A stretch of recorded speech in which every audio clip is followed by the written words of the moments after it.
The auction block stood in the town square like a wooden coffin, and 19-year-old Tobias McCready was about to be sold on it like livestock. The morning sun cast long shadows across the dusty ground as townspeople gathered, their faces twisted with cruel curiosity and sick entertainment. Some clutched coins, others just came to watch a young man's dignity get stripped away piece by piece. Tobias stood on that platform, hands bound behind his back, feeling every pair of eyes burning into his skin. His father's gambling debts had finally caught up to him, and the bank had decided that since the boy couldn't pay with money, he'd pay with his freedom. 7 years of labor to whoever bid highest. 7 years of his life. Gone. The auctioneer, a fat man named Clyde Rafferty, wiped sweat from his forehead as he called out to the crowd. "Ladies and gentlemen, we got ourselves a fine young buck here. Strong back, good teeth, and I'm told he's never been with a woman." The crowd erupted in laughter and jeers. Tobias felt his face burn with shame, but he kept his chin up. He wouldn't give them the satisfaction of seeing him break. "What am I bid for 7 years of this boy's service?" Rafferty shouted. "He can work your fields, tend your cattle, fix your barns, and for you lonely ladies out there..." More disgusting laughter filled the air. Tobias wanted to disappear into the earth itself. A voice from the back called out, $50! It was Samuel Boone, the blacksmith known for working his apprentices half to death. Another voice, $60! This from Margaret Tate, who ran the local saloon and had a reputation for being cruel to her workers. As the bidding continued, Tobias scanned the crowd, looking for any face that might show him mercy. But all he saw were hungry eyes and greedy smiles. These people weren't seeing him as a human being. They were seeing 7 years of cheap labor. Or worse. The bids climbed higher. $70, $80, $90. Each number hammered into Tobias like a nail in his coffin. He thought about his father, rotting in the ground after drinking himself to death, leaving nothing but debts and shame. He thought about his mother, dead since he was 12, who would be horrified to see her son standing on this block. $100, shouted a voice that made Tobias's blood run cold. It belonged to Magnus Grundy, a cattle rancher with hands like ham hocks and a reputation for violence. Grundy grinned up at Tobias, showing yellow teeth, and the boy knew exactly what kind of hell awaited him on that ranch. The crowd fell silent. $100 was more money than most of them had seen in months. Rafferty raised his gavel, ready to seal Tobias's fate. "Going once for $100 to Mr. Grundy." That's when she spoke. $200. The voice came from the edge of the crowd, calm and clear as mountain water. Every head turned toward the sound, including Tobias's. Through the sea of faces, he saw her. A woman in a simple brown dress and worn boots, standing apart from the others like she owned the very ground beneath her feet. But what happened next would change everything Tobias thought he knew about mercy, about second chances, and about the woman who just saved him from a fate worse than death. Martha Caldwell stood at the edge of that crowd like a stone wall against a storm. $200, more money than most folks in Deadwood Junction had ever seen at once. The silence stretched so tight you could hear a pin drop on the dusty ground. Rafferty's gavel froze mid-air. His mouth hung open like a fish gasping for water. Magnus Grundy's face turned red as a fresh burn, his eyes darting between Martha and the boy on the platform. "Now hold on just a minute," Grundy snarled, spitting tobacco juice into the dirt. "That woman's got no business bidding on a strong young man like that." Martha stepped forward, her boots clicking against the wooden planks as she moved through the crowd. People parted like the Red Sea, some out of respect, others out of fear. Everyone in town knew Martha Caldwell. She'd built her cattle ranch from nothing after her husband died, and she didn't take nonsense from anybody. "My money's as good as yours, Magnus," she said, her voice steady as bedrock. "Better, considering I actually have it." The crowd murmured at that. Everyone knew Grundy was always behind on his debts, always promising payment next month. Tobias watched this woman approach the platform, trying to read her face. She had steel gray hair pulled back severe and tight, lines around her eyes that spoke of hard years and harder choices. But there was something else there, something he couldn't quite place. Her eyes weren't hungry like the others. They weren't cruel. Rafferty cleared his throat, sweat now pouring down his fat cheeks. "Well, Mrs. Caldwell, that's quite a generous bid, but perhaps you should think about what you're getting yourself into. This boy's got 7 years of labor to give, and that's a lot of work for a woman running a ranch alone. Are you questioning my ability to handle my own affairs, Clyde?" Martha's voice dropped to just above a whisper, but it cut through the air like a blade. Rafferty visibly shrank back. No ma'am, not at all. I just thought, you thought wrong. She reached into her coat and pulled out a leather pouch, heavy with coin. The metallic sound it made when she shook it silenced any remaining objections. $200, cash money. Are there any other bids? The crowd looked around nervously. $200 was more than most of them made in a year. Grundy's face was purple now, but he knew when he was beaten. He spat again and stalked away, muttering curses under his breath. Going once, Rafferty called weakly.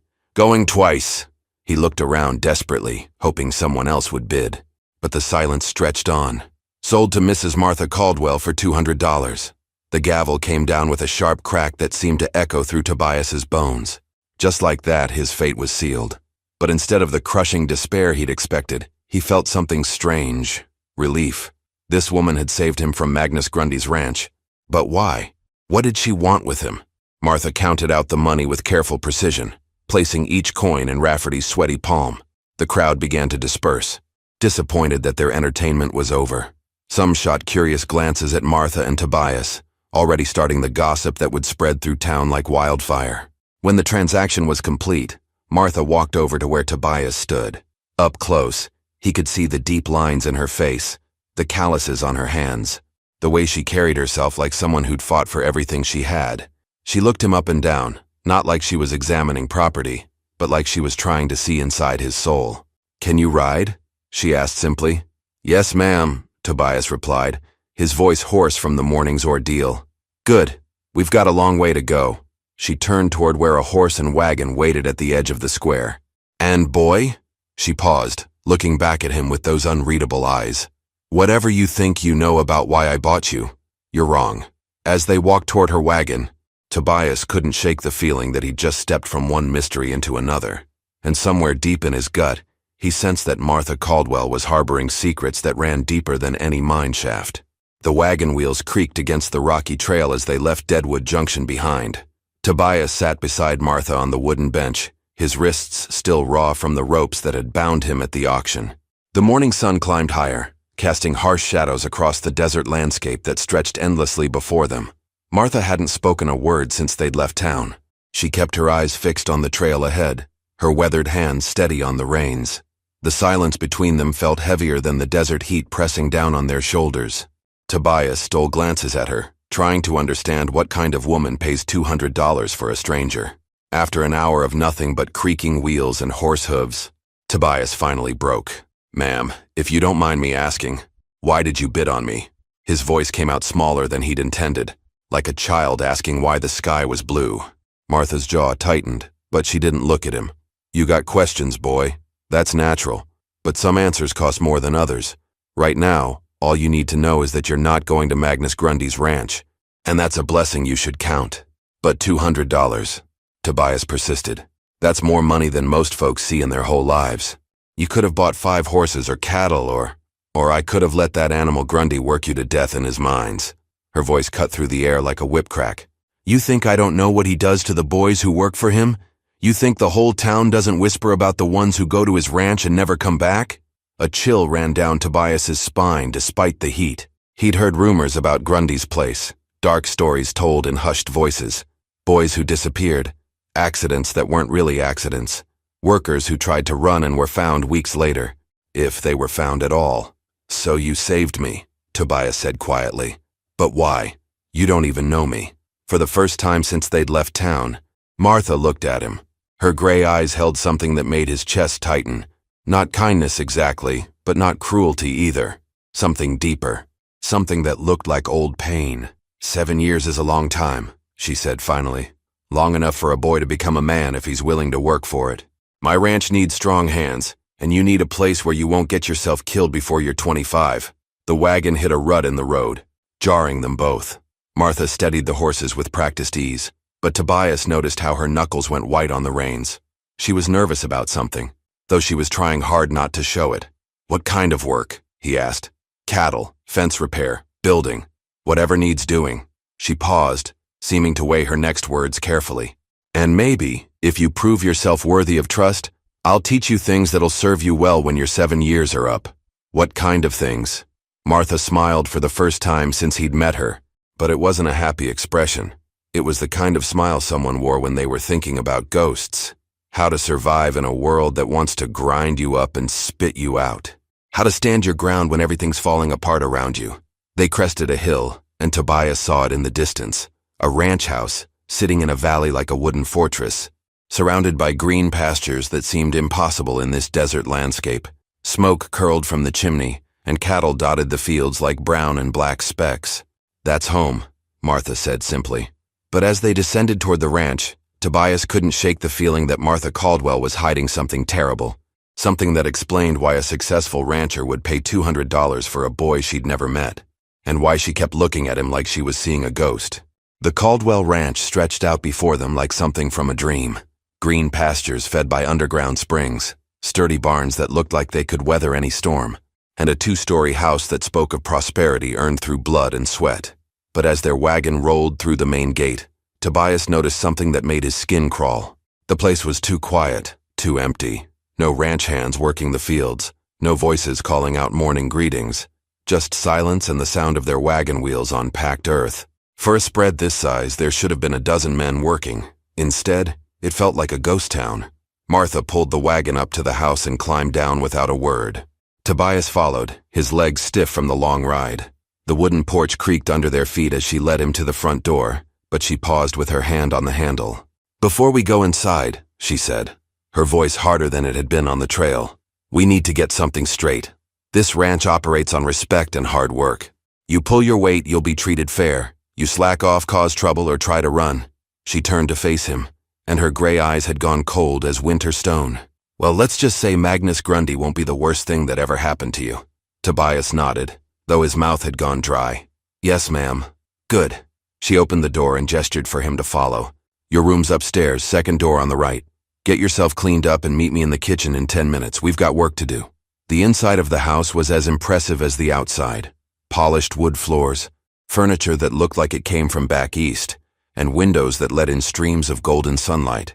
But as Tobias climbed the stairs, he noticed something else.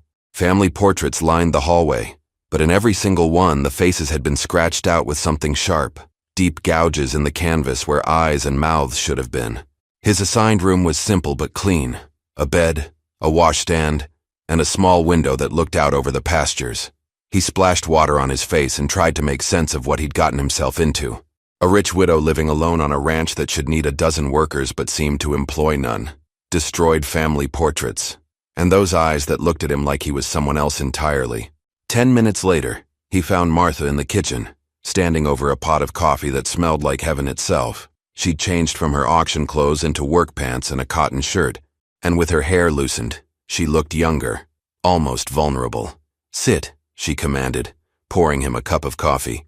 "We need to talk about expectations." Tobias sat at the wooden table and wrapped his hands around the warm mug. The coffee was the best he'd ever tasted, rich and strong enough to wake the dead. "Ma'am, if you don't mind me asking, where are all your ranch hands?" Martha's face darkened. "I work alone, have for the past 3 years. Found that hired help tends to bring more problems than solutions. But a ranch this size is my business to run as I see fit." Her voice cut through his objection like a blade. "Your job is to do what I tell you when I tell you without questions. Starting now." She walked to the window and pointed toward a field where a section of fence had collapsed. "That fence needs rebuilding before nightfall. Posts, rails, wire, everything's in the barn. You'll find tools there too. I expect it done right the first time." Tobias looked at the fallen fence, then back at Martha. The job would take 3 men most of a day to complete properly. "Ma'am, that's a lot of work for one person to... Are you telling me you can't handle it?" The challenge in her voice was unmistakable. "No, ma'am. I'm just saying it might take longer than you'd better get started." She turned away from him, dismissing him like he was nothing more than another tool to be used. "Lunch is at noon, supper at 6. Miss either one, and you'll go hungry until the next meal." As Tobias headed toward the barn, his mind raced with questions. Why was she testing him so hard? What happened to the other workers? And why did she keep looking at him with those haunted eyes? But it was the destroyed portraits that bothered him most. Someone had taken great care to scratch out every face in those family pictures, gouging deep enough to damage the canvas beyond repair. The question was, had Martha done it herself, or was there someone else living on this ranch? Someone she didn't want him to know about. The fence work nearly killed him. By noon, Tobias's hands were raw and bleeding. His back screamed with every movement, and sweat poured down his face like a river. But he kept working, driven by something deeper than fear. A desperate need to prove he was worth more than the price Martha had paid for him. When the dinner bell rang, he'd managed to replace 4 fence posts and string new wire between them. It wasn't the whole job, but it was more than any reasonable person could expect from one man in half a day. He stumbled toward the house, every muscle in his body protesting. Martha was waiting on the porch, her arms crossed, watching him approach. Her expression was unreadable, but he caught something that might have been approval in her eyes. "Wash up," she said simply. "Food's getting cold." The meal was better than anything he'd eaten in months. Beef stew with vegetables that must have come from her own garden, fresh bread still warm from the oven, and more of that incredible coffee. They ate in silence for several minutes before Martha finally spoke. "You did good work out there. Better than I expected." "Thank you, ma'am." Tobias paused, gathering courage for the question that had been eating at him all morning. "Ma'am, can I ask you something personal?" Martha's spoon stopped halfway to her mouth. "Depends on what it is. Those pictures in the hallway, the ones with the faces scratched out. What happened to them?" The silence that followed was so complete that Tobias could hear his own heartbeat. Martha set down her spoon and stared at him for a long moment, her gray eyes filled with something that looked like old wounds that had never properly healed. "You're a curious boy, aren't you?" Her voice was barely above a whisper. "I'm sorry, ma'am. I didn't mean to pry." "No." She stood up abruptly and walked to the window, her back to him. "No, you deserve to know. If you're going to live here for 7 years, you deserve to understand what kind of house this is." She was quiet for so long that Tobias thought she'd changed her mind about telling him. When she finally spoke, her voice was hollow, like an echo from a deep cave. "Those pictures were of my family, my husband, my son." She turned back to face him, and Tobias saw tears in her eyes that she was fighting hard to keep from falling. "They died 3 years ago. Accident with a spooked horse in a cliff that was too close to the trail." "I'm sorry," Tobias said, and meant it. "I scratched out their faces because I couldn't stand to look at them anymore. Couldn't stand the way they smiled at me from those frames, like they were mocking me for still being alive when they weren't." Her hands clenched into fists at her sides. "My boy was 19, same age as you." The words hit Tobias like a physical blow. Suddenly everything made sense. Why she'd bid on him, why she'd paid so much, why she looked at him like she was seeing a ghost. He wasn't just a ranch hand to her. He was a replacement for the son she'd lost. "That's why you bought me," he said quietly. "Because I remind you of him." Martha's composure cracked, and a single tear rolled down her weathered cheek. "His name was Daniel. Danny. He had your eyes, your build, the same stubborn way of setting his jaw when he was determined to prove something." The weight of this revelation settled on Tobias's shoulders like a lead blanket. He wasn't just working off his father's debts. He was living as a substitute for a dead boy, trying to fill a hole that could never really be filled. "If you were Tobias, what would you do? Stay and give this broken woman the comfort she desperately needs, knowing you'd be living a lie, or leave and condemn her to face her grief alone? Tell me in the comments. I need to know which side you'd choose. Because what Tobias decided next would determine whether Martha Caldwell found peace or lost herself completely to the ghosts that haunted this ranch. Tobias sat in stunned silence, staring at Martha as she wiped that single tear from her cheek. The kitchen suddenly felt too small, too heavy with the weight of her confession. He understood now why the ranch felt so empty, why she lived alone, why she'd paid $200 for a stranger who reminded her of her dead son. "Ma'am," he said carefully, "I can't be him. I can't be Danny. I know that." Her voice was sharp, defensive. "You think I'm some crazy old woman who's lost her mind with grief? I know exactly who you are, Tobias McCready. You're a boy with no family, no money, and no prospects, just like Danny was before I raised him to be something better." She walked back to the table and sat down across from him, her composure mostly restored, but Tobias could see the cracks in her armor, the way her hands trembled slightly as she reached for her coffee cup. "The difference is," she continued, "you've got something Danny never had. You've seen the bottom. You've stood on that auction block and felt what it's like to have your life put up for sale. That kind of experience either breaks a man or makes him stronger than steel. And what if it broke me?" Martha studied his face for a long moment. "Then you wouldn't have worked on that fence all morning without complaining. You wouldn't have asked about my family instead of just keeping your head down and doing your time. Broken men don't care about other people's pain. Outside, the afternoon sun was beginning its descent toward the horizon. Tobias knew he should get back to the fence work, but something in Martha's eyes told him this conversation wasn't over. There was more she needed to say, more she needed him to understand. Danny was a good boy, she said quietly. Smart, hard-working, kind to animals and respectful to his elders. But he was soft, protected. He never had to fight for anything because his father and I made sure he never wanted for nothing. That doesn't sound like a bad thing. It wasn't. Until the day it got him killed. Martha's voice turned bitter. He was riding the East Trail checking on strays. Simple job, one he'd done 100 times before. But when his horse spooked at a rattlesnake, Danny didn't know how to handle it. A harder man, a man who'd faced real danger, might have stayed in the saddle. But Danny, she shook her head. Danny went over the cliff with that horse. Died on impact. The pain in her voice was so raw that Tobias felt it in his own chest. He wanted to say something comforting, but what words could possibly heal a wound that deep? I blamed myself for months, Martha continued.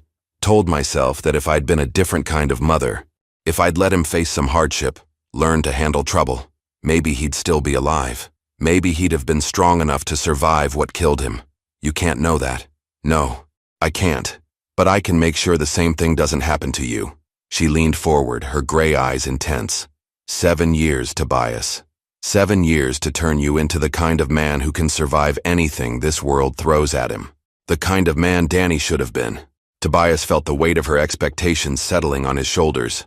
She wasn't just offering him work. She was offering him a chance to become something more than the frightened boy who'd stood on that auction block. But the price was living as a constant reminder of her greatest loss. And what happens after 7 years? He asked.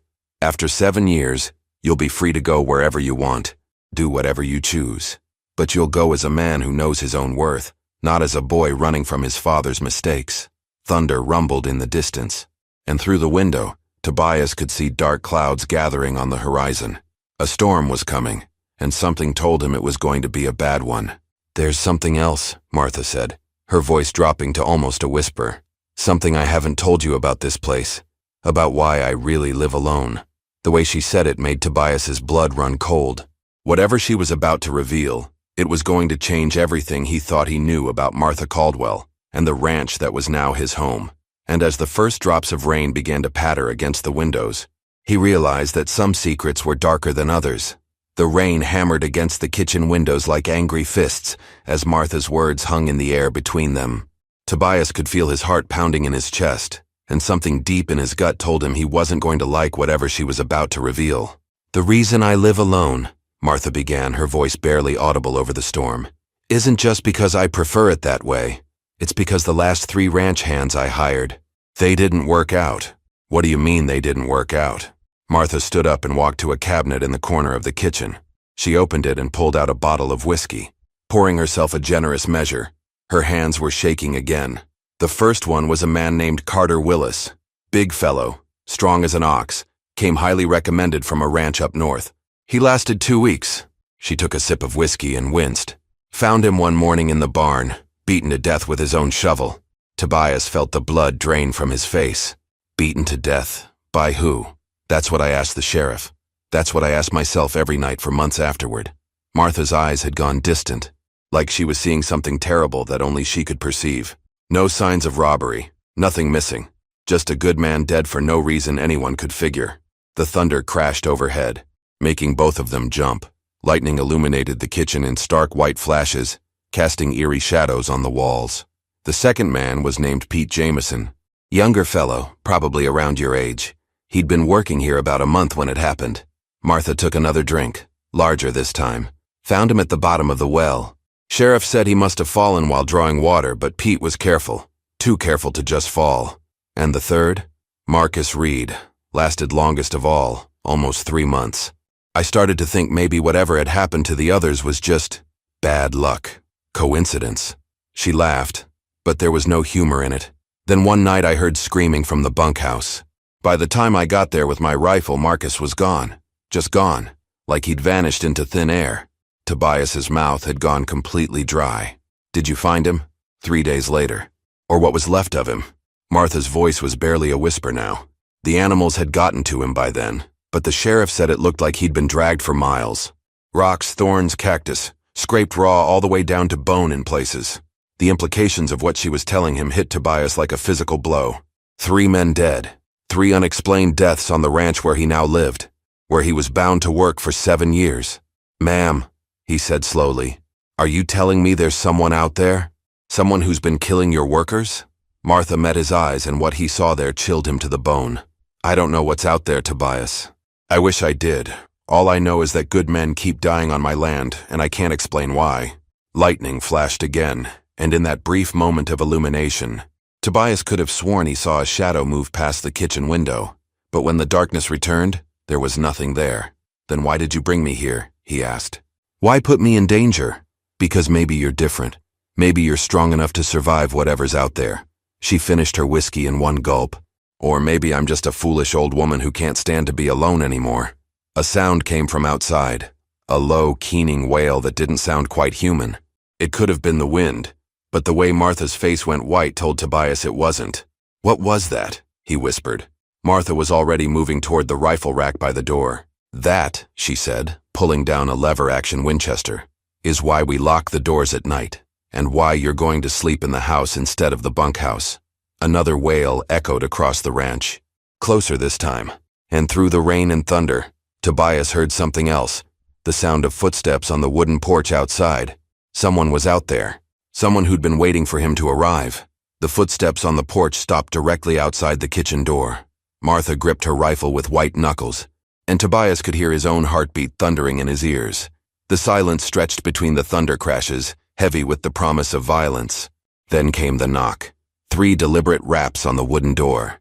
"Mrs. Caldwell?" The voice was rough, weathered, but undeniably human.